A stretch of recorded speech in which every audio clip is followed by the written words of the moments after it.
A blessing in A disguise? blessing in disguise. Something that seems bad, but is actually good, or is eventually good. So the best example for this is being fired and being hired. I don't know why fired and hired sounds slightly different when they're spelled almost the same. You might have a job. You might get fired. Your boss might come to you and say, don't come in tomorrow, you're fired. Usually they're not that direct. They'll say, you're going to be laid off, you have 2 weeks. And then you might be sad, but then you might get hired somewhere else at a better job. So that would be a blessing in disguise. Something that seems bad. Getting fired feels awful. I was fired once. Getting fired feels awful, but getting hired is Getting hired isn't possible unless you've lost your previous job. Well, okay, that's not 100% true. And now you're all wondering, where did Bob get fired from? I once did tech support for an organization, and they said, we want to contract you for 3 years. We can't afford your full rate, so we're going to pay a lower rate the first year, and then we're going to pay a bit more the second year, and then the third year we're going to pay your full rate. And I needed the work, so I said, sure. I worked there for 2 years, and then they fired me instead of paying me by full rate. So they kind of took advantage of me. I'm still a little bitter about that, but it was like 30 years ago. I should stop.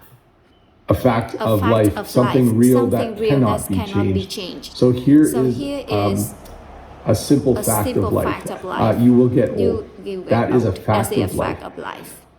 All of us, you will get old. It's a fact of life. You can't stop it. It is something real that cannot be changed. You have to pay taxes. That's just a fact of life. If you earn money, you have to send a small amount of that money to the government. You have to pay taxes. It is a fact of life.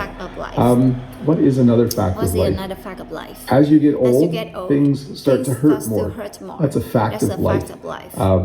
So a fact of life, something real that cannot be changed, or also just something that's true about life.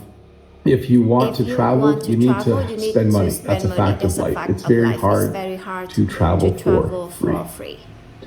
A state of mind is the way someone is thinking or feeling. So I would say the state of mind of these protesters is that they are angry about something. They are upset about something. They are protesting because their state of mind is that they don't want to go to work. They don't want to be at home. They want to be somewhere to express what they are thinking, because their state of mind is that they are angry or annoyed. My state of mind right now is fairly calm. I'm fairly calm when I'm doing a live stream, mostly because I enjoy it and also because it's Friday. I think this is a great day to do live streams because I'm more relaxed on a Friday. So your state of mind right now might be, you might be really intense. You might be taking notes and trying to listen to every word. Or your state of mind might be very relaxed. You're just hanging out in the chat and enjoying your time here. So a state of mind, the way someone is thinking or feeling.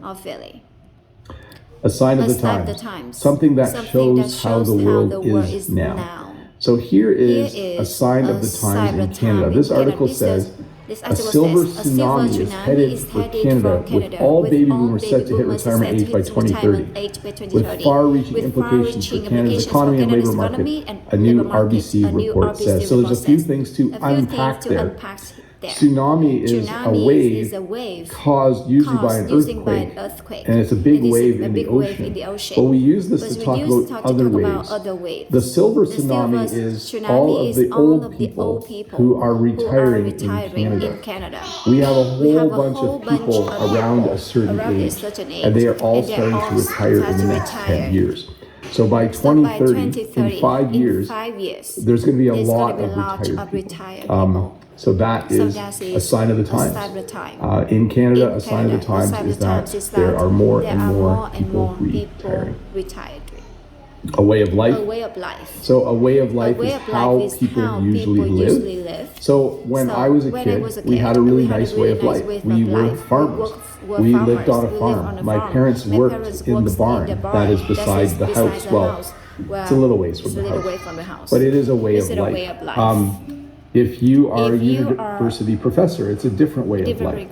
If you are a bricklayer, it's a different way of life. If you work for someone, that's one way of life. But you can also own a business. So it kind of just describes almost everything about people. Like,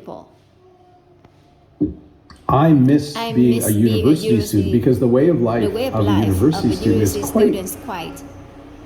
It's simple in my opinion now. At the time, I thought it was stressful, but I miss being a university student because that way of life, like you just went and learned every day. It was a very cool way of life. I kind of miss it.